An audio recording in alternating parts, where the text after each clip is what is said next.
The Eden Prairie Foundation was founded in 1981 by Billy By and Roy Terwilliger.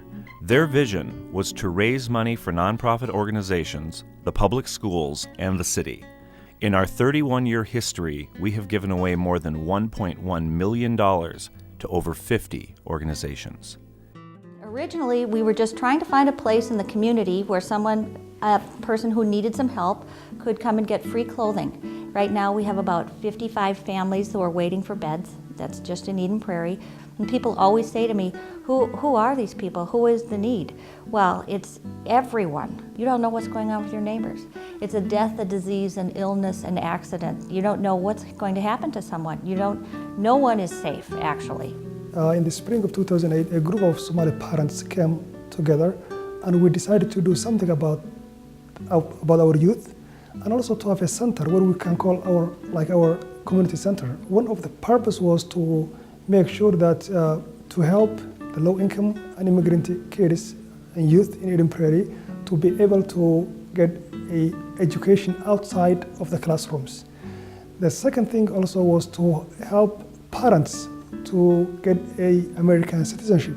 Imagine if you just came a different country with no English and you don't even know the Constitution, everything, how will you be able to answer all those questions? We have been serving individuals that range in age 5 all the way up to adult with different variable disabilities for the last 47 years.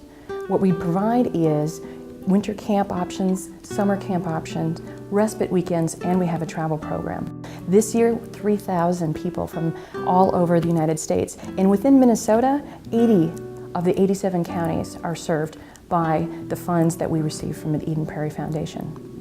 This grant helps us a lot. It helps the low-income community and the immigrants in Eden Prairie very much.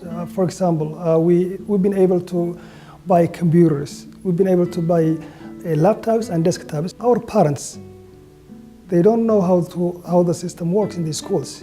So they don't know if the kid is failing. So what we do every Monday, since we have the computers and technology, we ask the parents to sit with his or her daughter or her son and log into the school portal, look the grades, then the parents will know exactly what the child is missing, what grade he or she get from the schools. Then they ask us how we approach that. We have students, both boys and girls, from middle school to high school, who have been able to come up from D's and F's, came to C's and B's, some A's.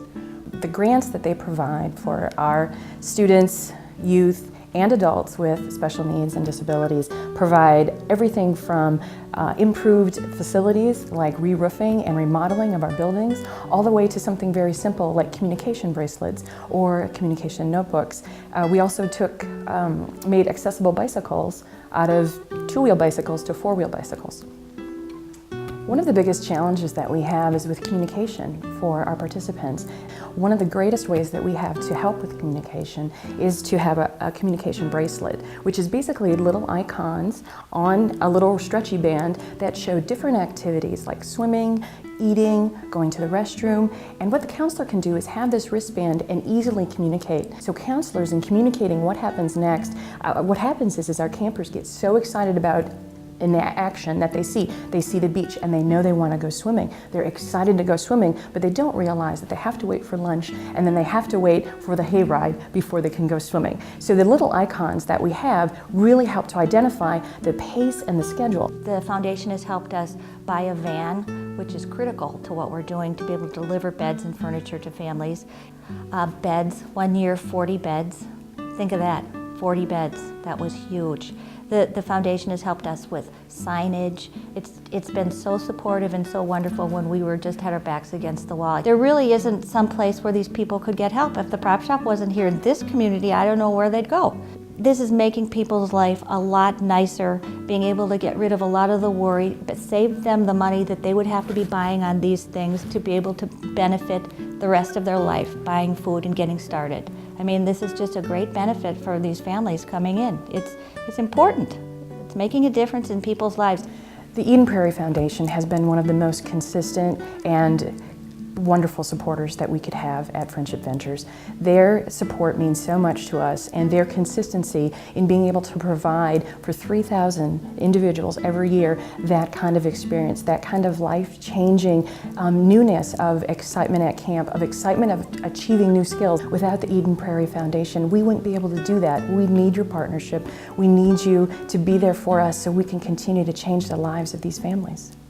The grants that we get from the Eden Prairie Foundation help us, our community, to succeed in many different parts. And on behalf of Somali immigrant and East African community in our city, great city, Eden Prairie, we would like to thank all of you for the support that you are giving for this low-income and kids who are in need. I can't think of anything better to donate to. In the community, where else can you find some place where organizations, small organizations, can go to get some assistance? It's a wonderful thing. I can't say enough about it. For good, for Eden Prairie, forever.